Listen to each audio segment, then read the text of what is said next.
Hey, you guys, Coach Liz here. All right. With Thanksgiving right around the corner, I wanted to make a video this week about navigating the holidays, especially Thanksgiving. Now, it's doable to stick with whatever goals you have during a holiday like Thanksgiving. The most important thing is that you have a plan. So think about how do you want to show up for Thanksgiving? How do you want to feel the next day? If you're in a good fat burn, do you want to get out of fat burn and then keep going after that? Or is there a few foods that you want a few bites of and then you're going to keep going? Or are you going to take that meal off knowing that it will kick you out of fat burn and you may spend a few days getting back in fat burn, which is totally fine if that's your choice. So decide what you want to accomplish during that holiday and say it out loud. Talk with your coach about it. Talk with maybe your spouse or a friend about what your plan is, and then stick with it. And even if it doesn't go perfectly, the best thing you can do is not to wait until Monday to keep going. Just ask yourself, what happened? What did I want to have happen? Okay, what am I going to do different next time? Learn from it and then keep going. Have a big glass of water and just continue on just like it never happened. That's the best way that you can continue moving forward on your goals. So imagine how you'll show up as the best version of yourself. What will you be wearing on that day? How will you feel? What will your plate look like? What will you be doing with family and friends? What memories will you make? Have that clear picture of how you would show up as the best version of you. Now, a couple things that you can do to plan ahead besides making a plan is think about what healthy swaps you can make. So maybe you love green bean casserole. Did you know that we have a healthy green bean casserole swap that you could bring?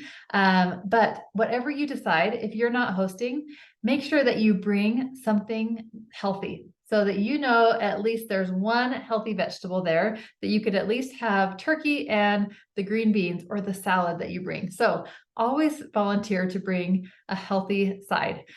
Or if pie is your weakness, bring a healthy pie. So I'm going to attach some healthy Thanksgiving recipes down below. Click on it. There's lots of good dessert swaps.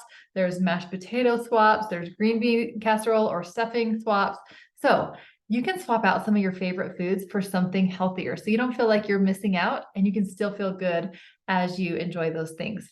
And just remember, about 95% of satisfaction comes in the first two bites. So if there's something that you feel like you really can't live without, like your aunt's apple pie, for example, if she only makes it on Thanksgiving and you're not willing to skip this year having the apple pie, then remember, just a tiny sliver, just a couple bites, really savoring that pie will probably be enough for you. And then you can keep going.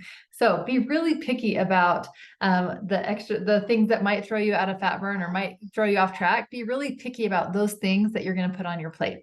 And if you go back for seconds, try to make it seconds of the vegetables or the turkey. And also eating on a smaller plate, like a 9-inch plate, will trick your brain that you are having a full plate. So looking through the options first before you put anything on your plate and deciding what vegetables could I fill this up with?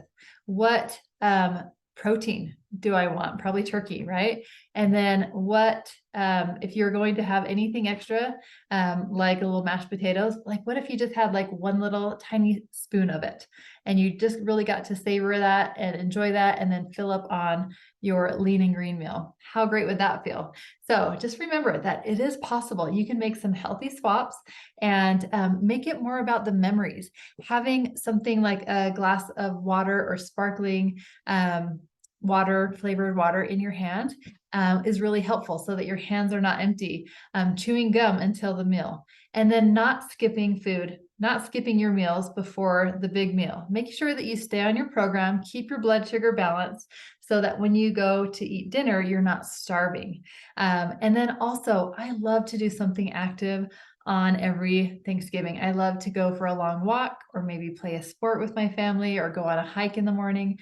But doing something active really sets the tone for the day, whether it's before the meal or right after. It's so good for you. And it teaches your body that you take care of your body no matter what day it is, whether it's Thanksgiving or Christmas, that you prioritize your health. So go for a walk. And then also, making sure that you're not keeping tempting foods in your house. So if you're hosting and all the leftovers would be at your house, it's a great idea to share them, send them home with people, especially the things that are most tempting to you, like a dessert, sending it home with someone or sticking it in the freezer so that it's not calling for you all weekend long, sitting on your counter. So those are a few tips that I really find helpful as I go into the holidays, and to know that you can enjoy the holidays with healthy food. And you can enjoy the holidays just experiencing the memories and not feeling stuffed and uncomfortable, but finishing a meal feeling just satisfied that you nourished your body, and then make it more about the people and the activities that you're doing. So make a plan for this Thanksgiving. Check out the recipes below, and I would love to hear what your plan is for a healthy Thanksgiving day. All right, I'll talk to you later.